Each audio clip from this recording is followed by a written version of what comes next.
Le partage des données, quel levier pour la recherche médicale? Justement, nous allons voir avec nos deux prochains intervenants la concrétisation de votre accompagnement de projet.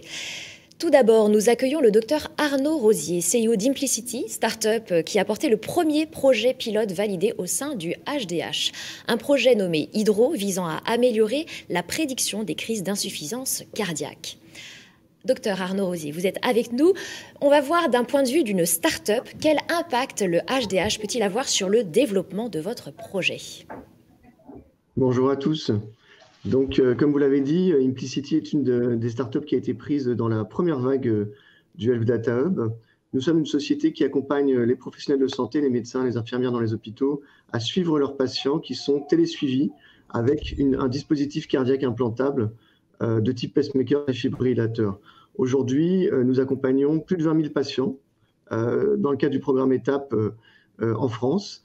Et nous sommes également une société de technologie numérique en santé qui cherche à mettre au point, en fait, tout simplement des algorithmes d'intelligence artificielle qui sont des dispositifs médicaux pour améliorer la productivité des professionnels de santé, ce qui veut dire concrètement leur faire gagner du temps, ce qui est extrêmement précieux, bien évidemment, mais également pour aller plus loin dans ce qu'on est capable de faire. Et c'est le cadre du projet Hydro où on veut prédire les crises d'hospitalisation pour les patients insuffisants cardiaques, qui est une des maladies les plus chères en France et les plus importantes en termes de morbidité et de mortalité au sein de nos concitoyens.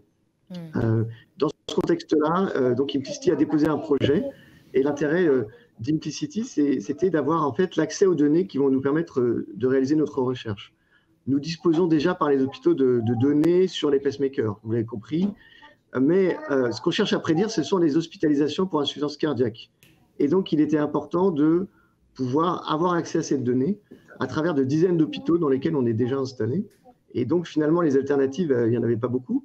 C'est soit d'aller chercher dans chaque hôpital toutes ces données, de mettre en place toute la structure juridique, soit de passer par un acteur tiers qui avait la capacité de récupérer ces données de façon beaucoup plus large. Et c'est ce que le Health Data Hub apporte en quelque sorte. Très bien, merci pour ce témoignage. Donc merci docteur Arnaud Rosier. Nous allons ouvrir maintenant la connexion avec le professeur Pierre Marquet, chef de service pharmacologie au CHU de Limoges et porteur du projet Rexetris qui a vocation à accélérer la recherche médicale sur les greffes rénales.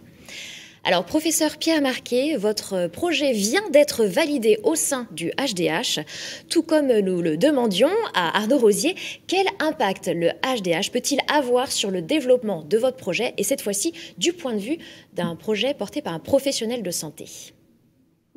Eh bien, bonjour à tous. Donc, notre projet Rexetris s'intéresse aux effets à long terme des médicaments immunosuppresseurs que l'on donne aux patients transplantés d'organes toute leur vie pour éviter que leur système immunitaire ne détruise le greffon.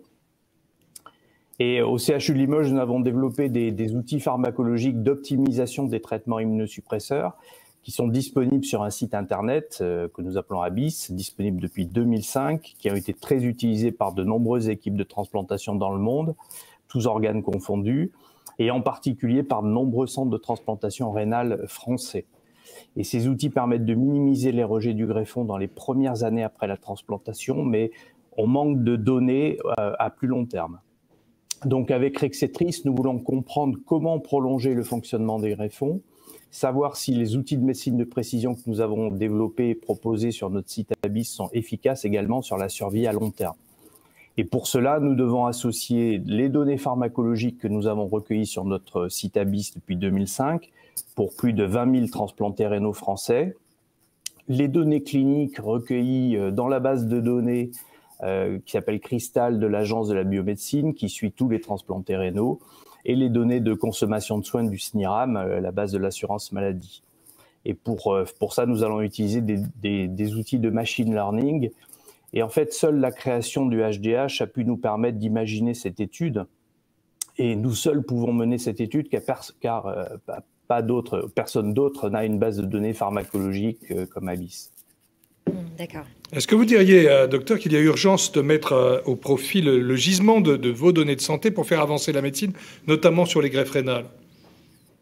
Oui, c'est ça. En fait, la difficulté, c'est qu'il y a des initiatives séparées dans différents centres et des bases de données qui se constituent mais qui ne sont jamais chaînées et donc qui ne sont pas exploitables pour des projets de grande ampleur. Et c'est exactement ce que nous comptons faire ici avec le projet Rexetris. Très bien. Merci beaucoup, Pierre Marquet. Numérique en santé, quel levier pour partager nos données de santé? Un webinaire proposé par le Cercle Prévention et Santé et le Club Numérique et Territoire, présenté par Nathalie Guichard et Marc Tessier-Dorfeuille.